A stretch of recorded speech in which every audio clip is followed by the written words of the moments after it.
Le tableau de Carnot est un outil très puissant pour simplifier les équations logiques. Pour simplifier une fonction logique à n variables, on utilise un tableau de Carnot de m lignes et p colonnes, de façon que m fois p est égal à 2 puissance n cases. Chaque case correspond donc à l'état logique que peut prendre la variable de sortie pour une combinaison des variables d'entrée. Le tableau de Carnot permet de simplifier les équations logiques par des groupements de cases adjacentes affectées par des 1 ou par des 0. Donc on peut faire des groupements des 1 ou bien des groupements des 0. Retenons que deux cases sont dites adjacentes lorsque les combinaisons correspondant des variables d'entrée font intervenir un seul changement des états de ces variables. Mais vu que les entrées sont codées en binaire réfléchi, on va chercher les symétriques. Si vous avez des cases symétriques par rapport à un axe, ils sont obligatoirement adjacentes. Pour obtenir la forme minimale d'une équation logique en utilisant le tableau de Carnot, il faut respecter les 4 règles suivantes. Tout d'abord, on ne peut grouper que 2 puissance alpha cases. Alpha est un entier. Donc on groupe soit 2 cases, soit 4, soit 8, soit 16 cases, soit 32 et ainsi de suite. Grouper le maximum de cases. On essaye de faire des groupements le plus grand que possible. Respecter les adjacences et les symétriques. On ne peut grouper que des cases symétriques par rapport à un axe, bien sûr. Réaliser le minimum de groupement. On va passer aux exemples. Vous avez un premier tableau de Carnot de la fonction S et on va trouver son équation la plus simple en groupant les 1. Vous voyez que ces deux cases sont symétriques, donc ils sont adjacentes. On peut les grouper. Dans ce groupement, vous avez le A est constante à 1, le B a changé et le C est constante à 0. La variable qui a changé, je l'oublie et je ne tiens compte dans l'équation que des variables qui sont constantes. Le A est constante à 1, donc dans l'équation, ça va être A. Et le C est constante à 0, ça va être C bar. Ces deux 1 aussi, ils sont adjacentes. Donc on peut les grouper. Et dans ce groupement, vous voyez que le A a changé, le B est constante à 1 et le C est constante à 1. Donc l'équation, c'est B et C. Vous avez vu qu'en passant d'un groupement à un autre, on doit utiliser la fonction O. Maintenant, vous avez ces deux cases qui sont adjacentes. Mais faites attention, on ne peut pas grouper, on ne peut pas ajouter un troisième groupement. Car maintenant, avec ces deux groupements, toutes les 1 sont groupées. Donc, on ne doit pas ajouter un troisième groupement. Et c'est ça ce que veut dire il faut utiliser le minimum de groupement. On va passer à un deuxième exemple avec un deuxième tableau de Carnot et on va faire des groupements des 1. Avant de continuer, je vous conseille d'appuyer sur la touche pause de la vidéo et d'essayer de trouver vous-même les groupements et l'équation de la sortie avant de voir le corriger. Donc, vous voyez que ces 4 cases sont adjacentes.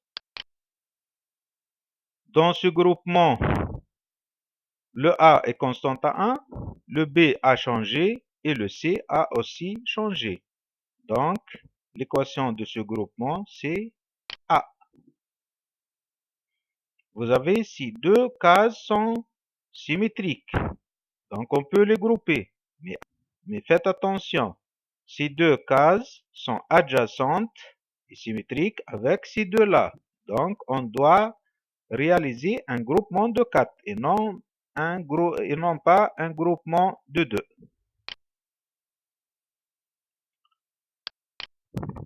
Pour ce groupement, c'est le B qui est constante à 0, le A et le C ont changé.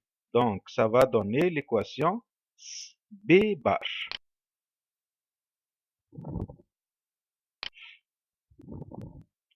Un troisième exemple. Vous avez ce tableau de Carnot. Comme pour l'exemple 2, appuyez sur la touche pause de la vidéo et essayez de trouver les groupements et l'équation de la sortie avant de voir le corriger. Pour ce tableau, nous avons là un groupement de 8. C'est seulement le B qui est resté constante. Donc, l'équation de ce groupement, c'est S égale à B.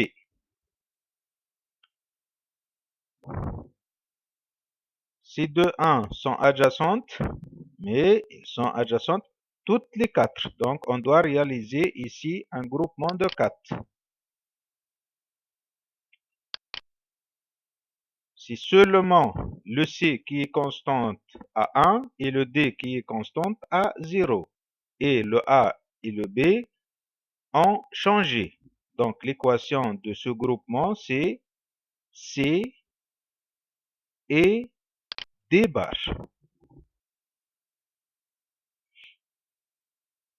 Ce 1-là, maintenant, il est symétrique avec celui-là, et toutes les deux sont symétriques par rapport à ces deux cases. Donc, on va faire un groupement de 4.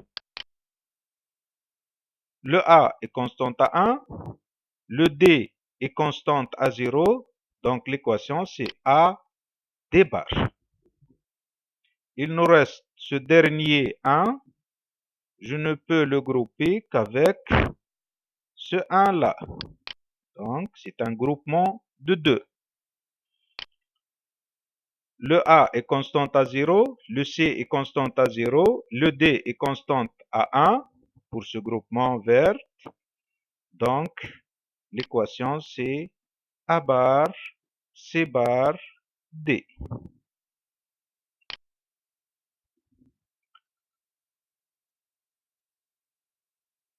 On va trouver l'équation simplifiée de l'exemple 3 maintenant par des groupements des zéros. Ces deux cases sont adjacentes. Vous avez le A est constante à 1, le B est constante à 0 et le D est constante à 1. Pour trouver l'équation de S, il faut inverser tout. Donc, dans ce groupement, on doit utiliser la fonction OU. En passant d'un groupement à l'autre, on doit utiliser la fonction et. Si une variable est constante à 1, on met une barre au-dessus. Et si la variable est constante à 0, on ne met pas de barre. Donc, le A est constante à 1, c'est A bar. Le B est constante à 0, ou B. Le D est constante à 1, ou D bar. Un deuxième groupement, et vous voyez que le B est constante à 0, Le C est constante à 1, le D est constante à 1. Donc l'équation c'est B ou C bar ou D bar. Il nous reste ce dernier 0, c'est un groupement de 1. Et vous voyez que les 4 variables sont constantes à 0. Donc l'équation c'est A ou B ou C ou D. Un dernier exemple, c'est l'exemple 4. On va essayer de simplifier l'équation de la fonction S égale A bar B, C bar, D bar, ou A bar B, C, ou AB, ou A bar B, D, ou B bar, D bar. La variable qui a une barre, elle est à 0, et la variable qui n'a pas de barre est à 1. Donc, vous avez 0,1 sur AB et 0,0 sur CD. L'intersection de ces deux informations, c'est cette case. Et on doit mettre 1 à cette case. Le deuxième terme de l'équation, donc A bar B, C, ça correspond à 0,1 sur AB et 1 sur C, et ça correspond à ces deux cases. On doit mettre des 1 dans ces deux-là. Le AB, ça correspond à toute cette colonne. Donc, on doit mettre 1 sur toute la colonne. Le A bar BD, c'est 0,1 pour AB et 1 pour D. Ça correspond à ces deux cases. On doit mettre des 1 dans ces deux-là. Le B bar D bar, ça correspond à ces 4 cases. Le B est à 0 et le D est à 0. On doit mettre des 1 dans ces 4 cases. Les cases vides doivent être remplies par des 0. On va essayer maintenant de faire la simplification de cette équation. Comme pour les autres exemples, appuyez sur la touche pause de la vidéo et essayez de trouver les groupements et l'équation de la sortie avant de voir le corriger. Nous avons là un groupement de 8.